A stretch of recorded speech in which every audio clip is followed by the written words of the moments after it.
কোন দলীয় সরকারের অধীনে জাতীয় নির্বাচন সুষ্ঠু হবে না বলে মন্তব্য করেছেন বস্ত্র ও পাট উপদেষ্টা এম সাখাওয়াত হোসেন। আর মাঠ প্রশাসনকে নিয়ন্ত্রণ ও কমিশনকে স্বাধীনভাবে কাজ করতে দিতে রাজনৈতিক মতৈক্য দরকার বলে মনে করে নির্বাচন সংস্কারে গঠিত টাস্ক ফোর্সের প্রধান বদিউল আলম মজুমদার। গুলশানে নির্বাচন কমিশনারদের নিয়োগ ও সুষ্ঠু নির্বাচন নিয়ে আলোচনায় বক্তারা নির্বাচন কমিশন আইন বাতিলের দাবি জানান। নিয়ামুল আজিজ সাদিকের রিপোর্টে দেখুন বিস্তারিত। এনজিওর কিস্তি প্রথমবার বিকাশ পেমেন্ট করলেই 20 টাকা ইনস্ট্যান্ট ক্যাশব্যাক।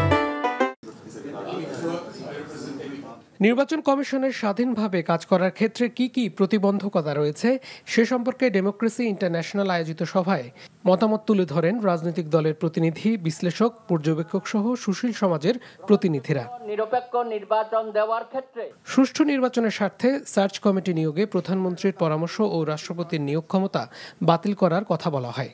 আমাদের যদি সার্চ কমিটি করতে হয় সেখানে এমন একটা ফরম্যাট আসতে হবে 30-40 বছরের অনেকেই সেখানে ইনভলভ হয়ে যাবে এবং ভবিষ্যৎ 30-40 বছরের জন্য নিরপেক্ষ লোক দিতে পারবে। 6-7 জনের নিয়ে একটা অনুসন্ধান কমিটি হবে, তার মধ্যে প্রধানমন্ত্রীর একজন প্রতিনিধি থাকবেন, বিরোধী দলের নেত্রীর একজন নেত্রীর একজন প্রতিনিধি থাকবে এবং সংসদের যে তৃতীয় বৃহত্তম দল তাদেরও প্রতিনিধি থাকবে। কমিশনারদের খসড়া তালিকা প্রকাশ করে এ বিষয়ে আলোচনার সুযোগ দেওয়ার কথা বলেন বিশিষ্টজনরা। তারপর নিরপেক্ষ কমিশন চূড়ান্ত করার পরামর্শ দেন। প্রাথমিকভাবে সবার কাছে নাম যাবে এবং কেন তাকে প্রপোজ করতেছে, তার যোগ্যতাটা কি, সেটা মাস্ট বি তারা লিখবে। কোন দল কাদেরকে নাম দিচ্ছে সেই নামগুলো পাবলিক করা হোক, সেগুলোর উপরে এই ধরনের গোল টেবিল আলোচনার আয়োজন করা হোক।